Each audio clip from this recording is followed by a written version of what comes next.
दूर दराज के राज्य में एक राजा और रानी रहते थे। वे दोनों बहुत नेक दिल थे, लेकिन उनके दिल में एक अधूरी चाहत थी। उनकी कोई संतान नहीं थी।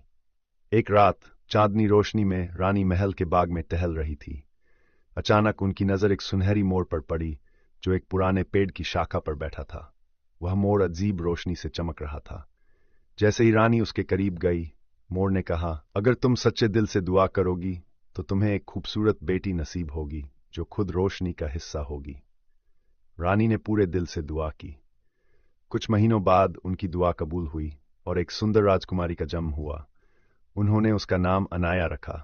जैसे जैसे अनाया बड़ी होती गई, उसकी खूबसूरती और नेक दिल होने की मिसाल दी जाने लगी। लेकिन एक अजीब बात थी, हर चांद रात को उसके हाथों से एक नूरी चमक निकलती थी। एक दिन रानी ने अनाया से कहा, अनाया, तुम आम राजकुमारियों जैसी नहीं हो, तुम्हारे अंदर एक राज छुपा है। अनाया ने हैरानी से पूछा, कैसा राज मां? रानी ने कहा, तुम सिर्फ एक इंसानी राजकुमारी नहीं हो, तुम्हारा संबंध सुनहरी मोर की जादुई नस्ल से भी है। तुम्हारी आत्मा रोशनी का हिस्सा है, जो सिर्फ नेक लोगों में होती है। अनाया ने यह सुनकर एक अजीब एहसास महसूस किया, लेकिन उसे समझ नहीं आया कि इस रोशनी का असली मकसद क्या है। एक रात अनाया ने एक अजीब सपना देखा। सपने में उसने वही सुनहरी मोर देखा जो उसकी मां ने देखा था। मोर ने कहा, अनाया, तुम्हारी असली ताकत तब सामने आएगी जब तुम मुझे खोजोगी, लेकिन याद रखना, तुम्हारा सफर आसान नहीं होगा।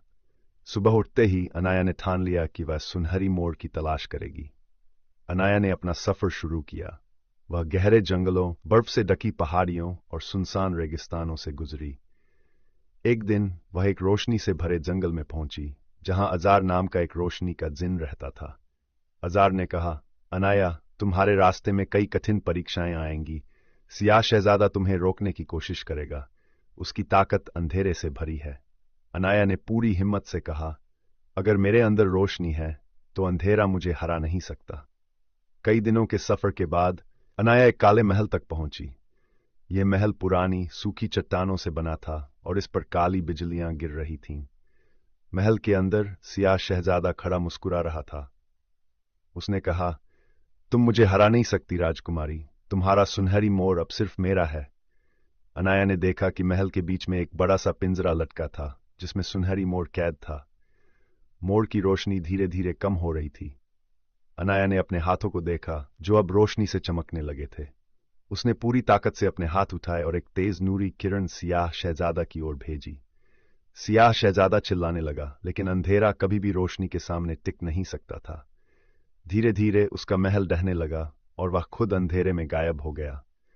जैसे ही सियाह शहजादा हारा, सुनहरी मोर का पिंजरा टूट गया। मोर आजाद होकर आसमान में ऊंचा उड़ गया। मोर ने कहा, अनाया, तुमने अपनी रोशनी को पहचाना और अंधेरे को हरा दिया।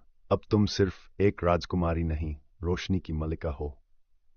जब अनाया अपने महल वापस आई तो पूरे राज्य ने उसकी हिम्मत और बहादुरी की तारीफ की।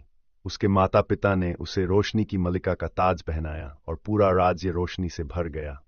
और इस तरह अनाया की कहानी हमेशा के लिए अमर हो गई, एक रोशनी की मिसाल बनकर। और फिर सब खुशी खुशी रहने लगे।